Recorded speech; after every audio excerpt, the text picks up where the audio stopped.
옛날에 우리가 솔로몬이 성전 건축을 다 마치고 이제 다시 하나님께서 솔로몬에게 나타나셔서 두 번째로 계시를 하셨다. 그 계시의 내용이 축복과 저주였다 그랬습니다. 솔로몬 즉위하고 이제 24년이 된 거죠. 24년이라는 숫자는 그가 왕으로 기름 붓고 왕의 자리에 앉은 날부터 4년이 지난 다음에 성전 건축하기를 시작하죠. 그리고 성전 건축하는 기간이 7년, 그리고 이제 왕궁을 건축하는 기간이 13년, 그렇게 들어가다 보니까 이제 왕위에 오른 지 20년 만에 이런 말을 할 수가 있는 거죠. 그렇죠? 그때가 언젠가 그러면은 이제 건축을 다 마쳤고요. 이제 밖으로는 이제 외교를 잘 하고 안으로는 그 내실을 잘 기할 수 있었던 좋은 그 나라의 형편을 만들어져 가고 있는 그때, 어떤 면에서는 이제 해의해질 수 있는 시간이죠. 그 모습을 솔로몬의 교만이라고 말할 수 있고요. 교만해 줄 수 있고, 그리고 어떤 면에서는 이방 나라의 유혹을 가장 많이 받을 만한 그런 시기, 그때에 하나님께서 다시 나타나서 계시하시기를 뭐 했다고요? 다윗처럼 순종하라. 다윗처럼이라는 말 속에다가 우리는 예수님처럼이라는 말로 바꿔 쓸 수 있다 그랬습니다. 그가 메시아이지만 우리의 삶의 모범이기 때문에, 첫 열매이기 때문에 그처럼 살아갈 수 있는 거죠. 하나님의 생명을 가진 자로 보내심을 받은 자의 뜻을 따라서 자기에게 주어진 직무를 잘 감당하는 삶, 그걸 갖다가 생명의 법도 진리를 따라서 사는 사람. 그러면 어떻게 돼요? 내 왕위가 계속될 거다. 끊임없이 계승될 거다. 영생하는 의미죠. 그러나 흘려버리면, 그죠? 지키지 아니하면, 다른 신을 섬기고 경배하면 내가 그들에게 준 땅에서 끊어버릴 것이고, 뿐만 아니라 내가 거룩하게 구별한 성전이라도, 내가 거룩하게 구별한 성전이라도 내 앞에서 던져버릴 것이고, 그죠? 이스라엘은 모든 민족 가운데서 속담거리와 이야기거리가 되게 할 것이다 라고 경고를 했던 것 기억하시면 좋겠습니다. 솔로몬은 이제 히람과의 관계를 통해서 오늘 하나님과 하나님의 백성의 관계를 우리에게 계시해 주는 오늘 본문을 만나게 됩니다. 10절에 보죠. 솔로몬이 두 집 곧 여호와의 성전과 왕궁을 20년 만에 건축하기를 마쳤다. 그죠? 그때가 어떤 면에서 이스라엘 자손이 애굽 땅에서 나온 지 약 한 500년쯤 되던 시기죠. 500년쯤. 6장 1절에 가보면 이스라엘 자손이 애굽 땅에서 나온 지 480년 만에 솔로몬이 왕 된 지 4년째에 뭐 했다 그랬어요? 성전 건축을 시작했다라고 말하고 있기 때문에, 그리고 거기다 20년이라는 시간을 지내면 한 500년쯤 된 그런 기간입니다. 그가 이제 왕 된 지 벌써 24년이 지났어요. 참 세월이 빠르죠, 그죠? 지난 주일 오후에 우리 교회를 오랫동안 섬기던 권사님의 남편, 우리 손가형 집사님이 소천을 해서 위로 예배차 가서 지난 날을 돌이켜보면서 제가 포리교회에 오면서부터 알게 되어졌던 분이라는 생각을 가졌더니, 제가 포리교회를 처음 온 것이 1983년 9월 4일이었어요. 오래됐죠, 그죠? 35년이라는 시간이 지났더라고요. 이 성전을 건축했고 우리 교회의 처음 장로님으로 이제 우리 처장로님이 세워진 지가 27년의 세월이 됐고요. 세월이 참 빠르다라는 생각을 하게 됐고요. 그죠? 그러다 보니까 이제 2살, 3살 되었던 우리 애들이 이제는 뭐 40이 가까운 나이들이 이렇게 되어졌더라고요. 세월이 참 빠르다. 그러면서 스스로에게 묻게 되었어요. 그동안 너는 어떻게 하나님을 섬겼니? 라는. 여러분, 이 새벽에 한번 지나간 날들을 생각해 보면서 나는 하나님을 어떻게 섬기며 살아왔는가? 처음 예수를 만났던 그 시절에 내가 알던 예수를 얼마나 깊이 있게 알고 그분과 그 깊은 관계 속에서 나는 성장하고 성숙해 왔는가? 정말 그때보다 얼마나 더 완성의 단계로 가고 있는가? 자신을 좀 점검해보고 이제 남은 세월 어떻게 하나님을 섬기면서 살아갈까 결심하는 그런 시간이 되었으면 좋겠다라는 생각이 들어요.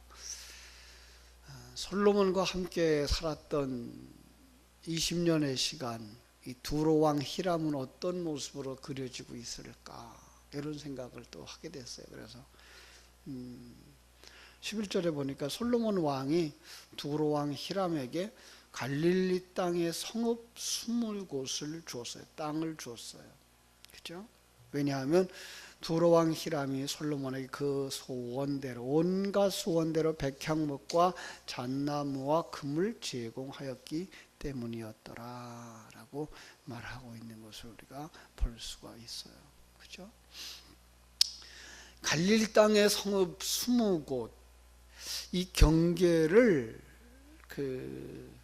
아무도 모른대요. 학자들은 이걸 보면서 어떻게 성경에 이렇게 모호하게 기록할 수가 있었을까? 이렇게 의문을 가지는 사람들이 있더라고요. 그리고 왜 이 땅을 히람에게 주었는지도 밝혀지지가 않았기 때문에 알 수가 없대요.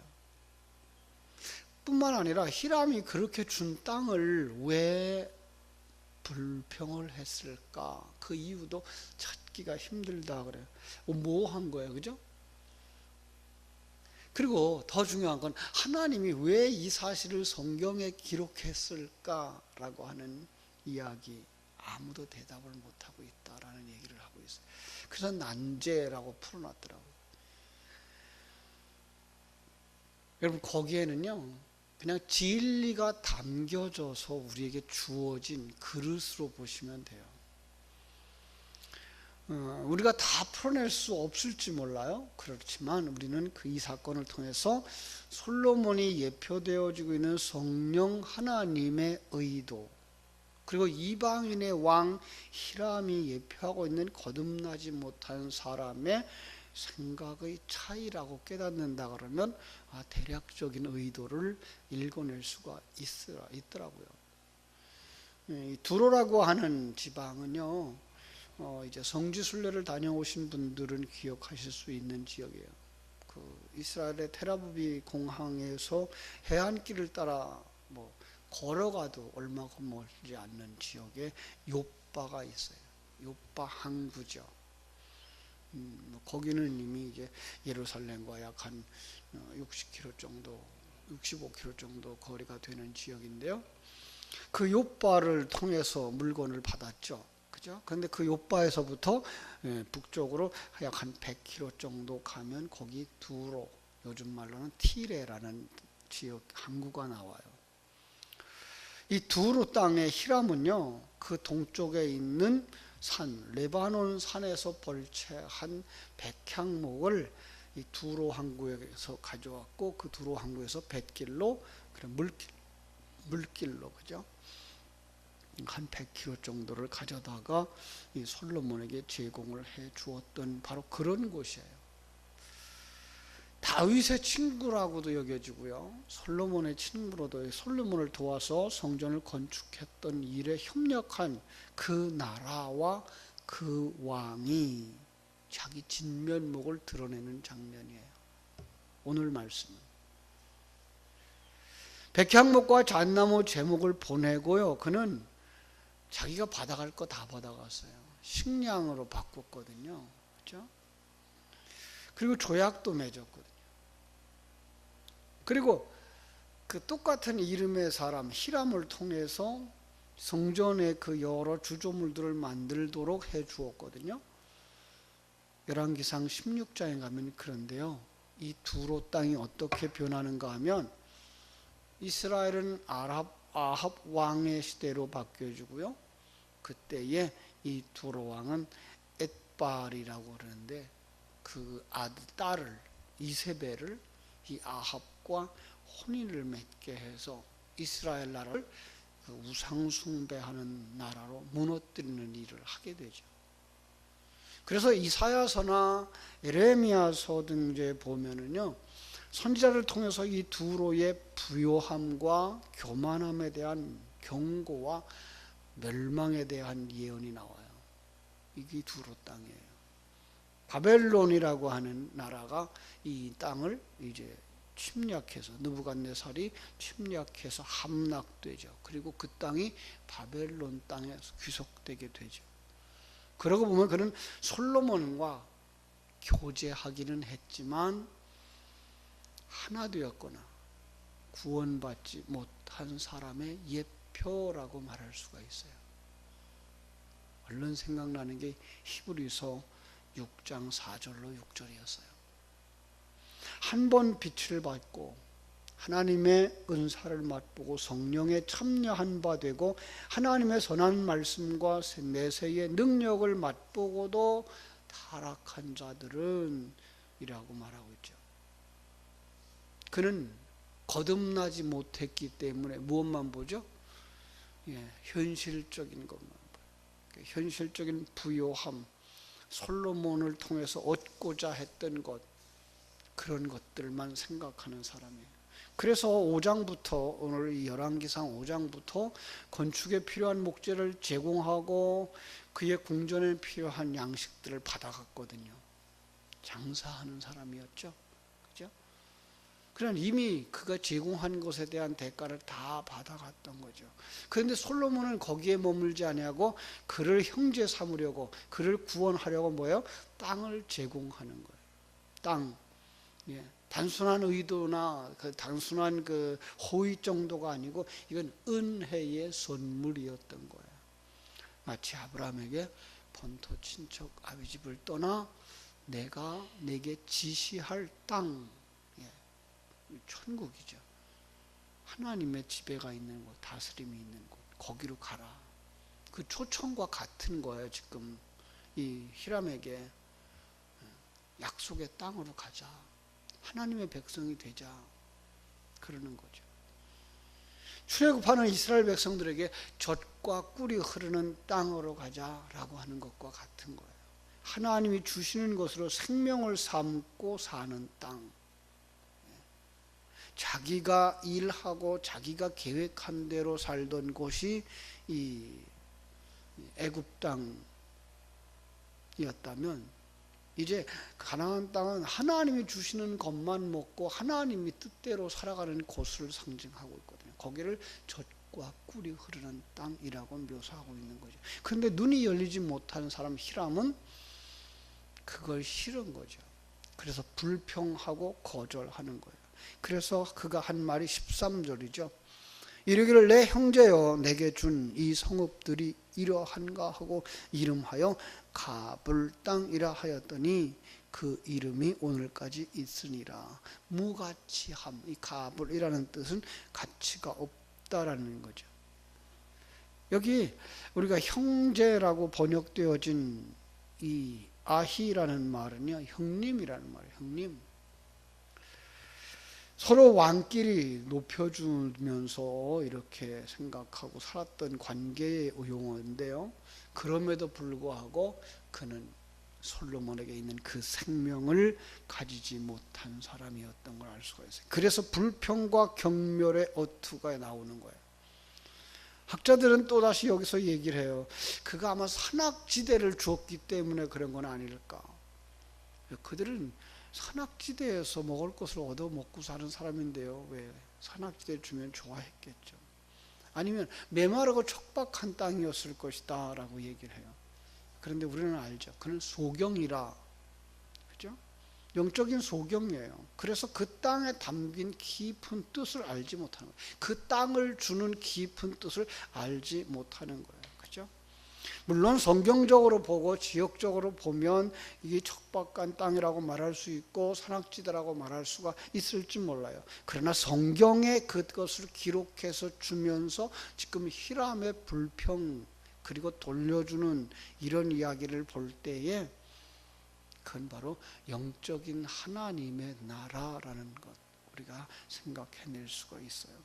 그래서 그 모습에 이렇게 묘사되고 있어요. 14절 히람이 금 120달란트와 왕에게 보내었더라. 뿐만 아니라 그 성읍을 돌려줬다라고 역대기서는 이야기하는 것을 볼 수가 있어요. 이것도 해석을 하기 어렵다라는 말을 하고 있어요. 히람이 금을 보낸 까닭이 뭘까? 왜 금을 보냈을까? 우리는요, 상징적인 숫자로 보면 얼른 알아들을 수가 있어요. 120, 12 곱하기 10 그러면 되잖아요. 그죠? 아들 값이잖아요. 그 값을 주고 당신을 아들로 삼고 싶다라고 솔로몬이 그에게 계산한 거죠. 그죠? 평화의 왕으로 성령께서 지불한 거예요. 그런데 그걸 되돌려 준다는 말은 나는 당신의 아들이 되는 것을 거절합니다 라는 고백이죠. 누가 나를 이 대속의 값을 지불하고 나를 당신 아들 삼아 달라고 했어? 라고 거절하는 의미인 거예요. 그래서 제가 히브리서 6장 4절과 5절을 인용을 했던 것이죠. 그죠? 그것을 은혜로 받지 못하는 사람. 예. 많은 사람들이 문자와 역사적이고 세속적인 관점에서 성경을 해석하려고 그러니까 이 부분은 아주 해석이 어려웠다라고 해요. 이렇게까지 해석을 하더라고요. 금 120달란트를 가져 보내준 건 그 당시에 솔로몬의 나라 건축을 하느라고 돈을 다 써서 참 가난했기 때문이었다. 그런가 하면 그 성읍의 값을 줬을 것이다. 아니 근데 역대기 가보면 그건 돌려주었다라고 나오거든요. 뿐만 아니라 하나님께서 이 땅에 축복하셔서 그 당시 그 이스라엘은 굉장히 부유하고 부강한 나라가 되어졌어요. 어떤 면에서는 이제 히람이 빌려갔던 돈 이렇게까지 얘기를 하는데 그럴 이유가 없어요. 그렇죠? 영적 의미로 받아주면 돼요. 우리는 조금 더 영적인 안목을 가지고 성경을 보면 되죠. 솔로몬을 누구라 그래요? 샬렘 왕, 그렇죠? 평강의 왕, 성령의 상징이라고 예표하면 되죠. 그와 하나 되는 것이 구원받는 길이고 그가 성전 건축하는 일은 역사 속의 성전을 넘어서서 여러분과 나를 새하늘과 새 땅의 성전으로 만드시는 성령 하나님의 역할을 볼 때 히람은 누구예요? 성령을 체험한 사람들.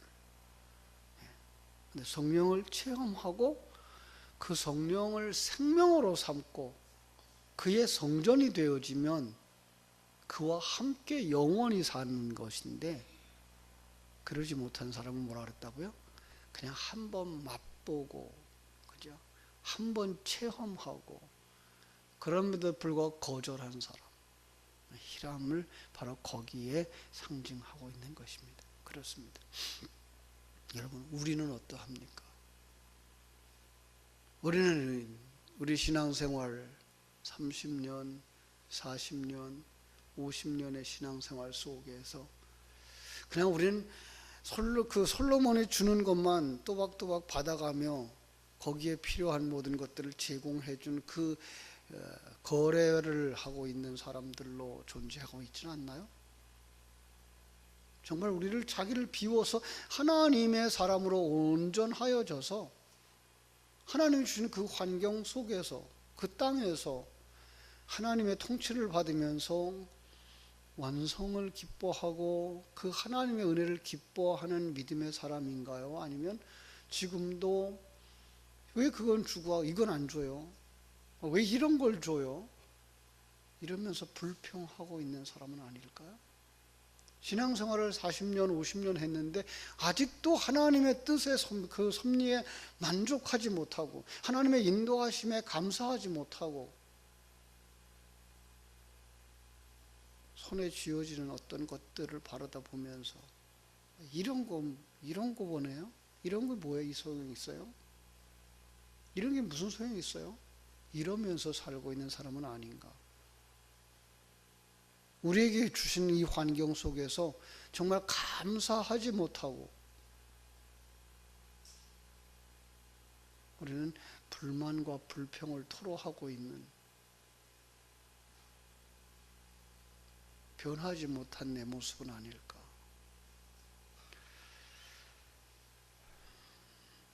이 사실을 깨달아 아는 시간 됐으면 좋겠어요. 그리고 정말 우리의 인간관계 그 속에서 하나님 앞에 나는 그동안에 어떻게 살아왔는가, 그 지나온 날들 속에 맺어진 그 관계 속에서 감사하고 하나님의 손길에 감격하고 정말 성령의 충만한 사람으로 성령의 전으로 완성되어지고 또 그래서 그날을 소망하면서 하나님 제가 완성되는 날은 언제죠? 10년 후일까요? 1년 후일까요? 하나님이 완성되는 그날에 나는 이제 천국에 들어가서 솔로몬과 함께, 그죠? 우리 하나님과 함께 영원히 살 거야 라고 하는 그 은혜로 충만한, 그래서 그동안 먹었던 만나들이 여러분을 변화시키고 그동안 여러분들이 보았던 그 성경 말씀이 여러분과 나를 변화시켜서 정말 성숙하고 기뻐하는 그런 신앙의 모습, 다음 세대에게 그 모습을 보여주고 가는 축복의 통로들, 다음 세대를 책임지는 하나님의 사람들 되어지기를 주님의 이름으로 축원합니다. 기도하겠습니다. 하나님 우리 아버지, 하나님의 크신